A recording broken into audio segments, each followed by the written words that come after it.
All right, it is leg day. Leg day is really starting to grow on me just because our performance in the leg department has definitely gotten more noticeable over time, which of course is the idea. But when you go from squatting one set of weight to another set of weight, and your thighs are getting bigger and your calves are getting bigger, it's kind of hard not to look forward to doing legs. If you don't look forward to doing legs, there's probably a couple of things going on here. You're probably doing legs incorrectly. And by incorrectly, I mean you're doing the wrong movements, or you're not applying enough intensity,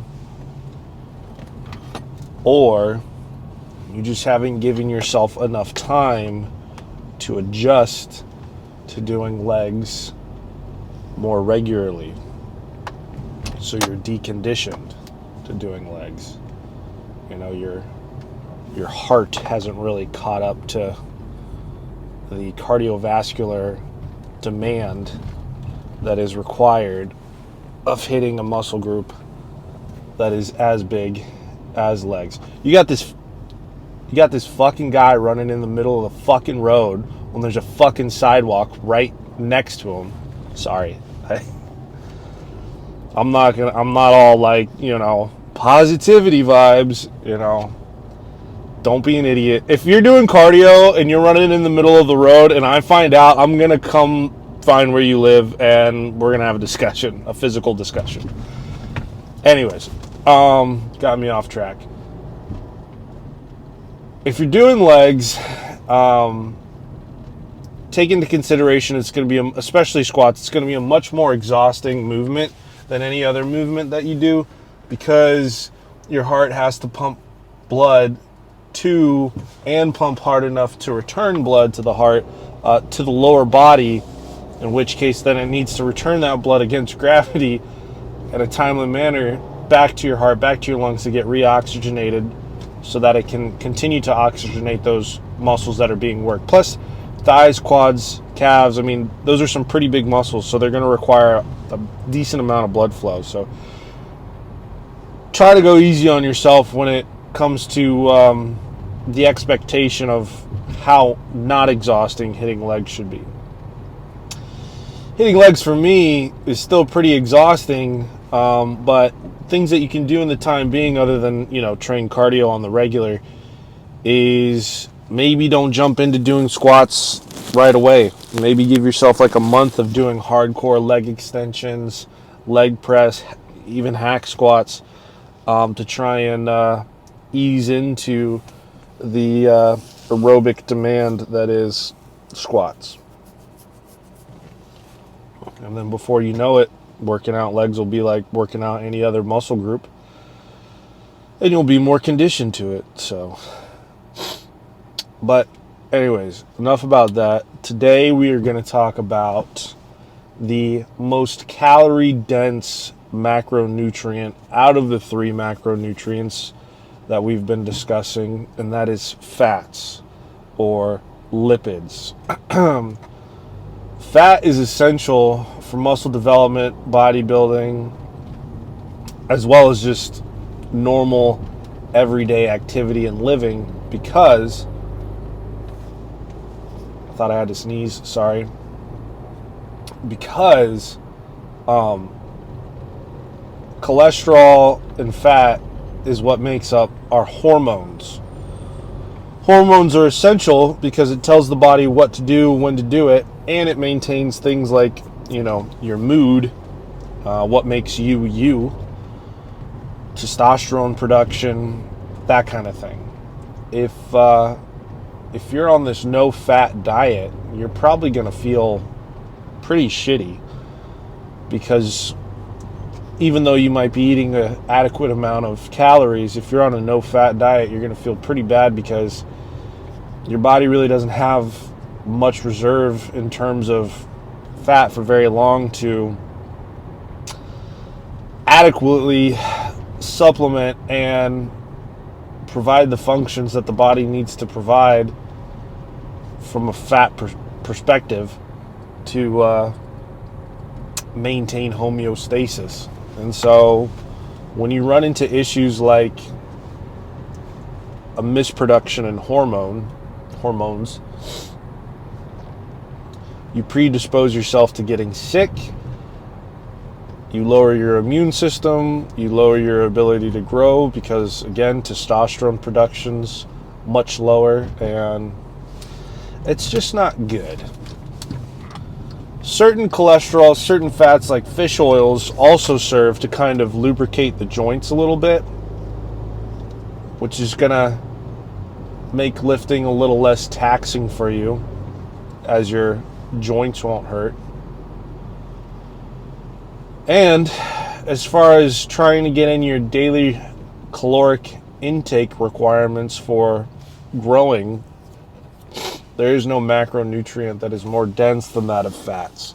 So if you're eating all your protein, you're eating all your carbs, but you're still coming up short 500 calories, you might need to add a little extra olive oil into your food. You might need to add some butter in there somewhere. Now there's saturated and there's unsaturated fats. Saturated being fats that come from animals, unsaturated fats being fats that come from plants. I think that there is a place for both in the human body.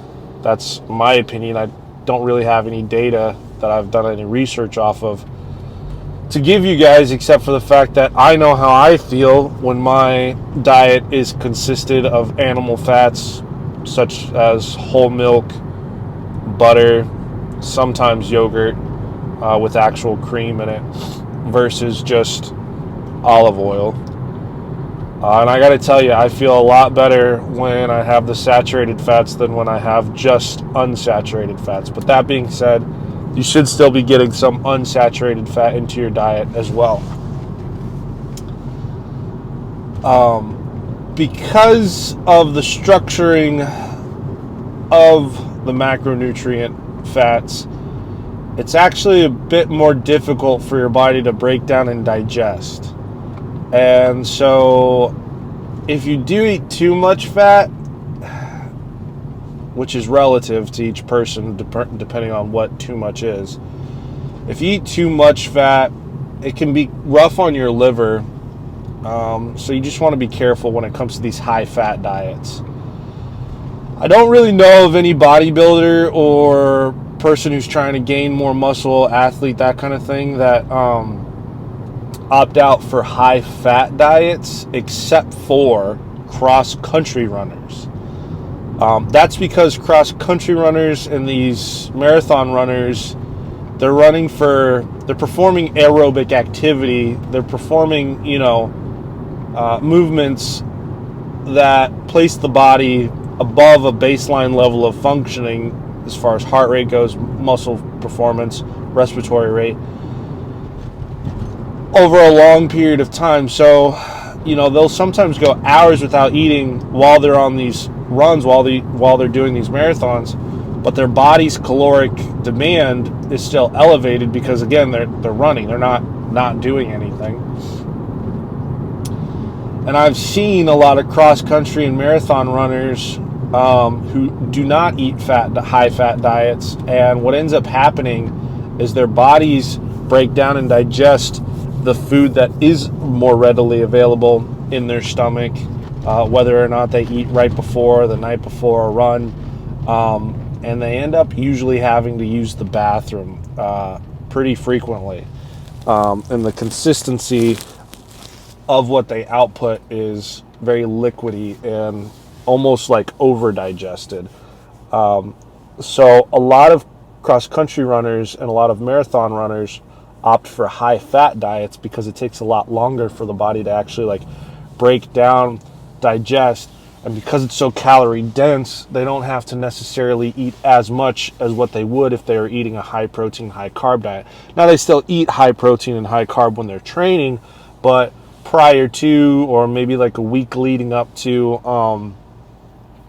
an event, a marathon event, they'll switch up and do a high fat diet so that their body has something to feed off of while they're doing that activity, while they're running, while they're, doing that marathon. So that's kind of my spiel on fats. It's a pretty straightforward macronutrient.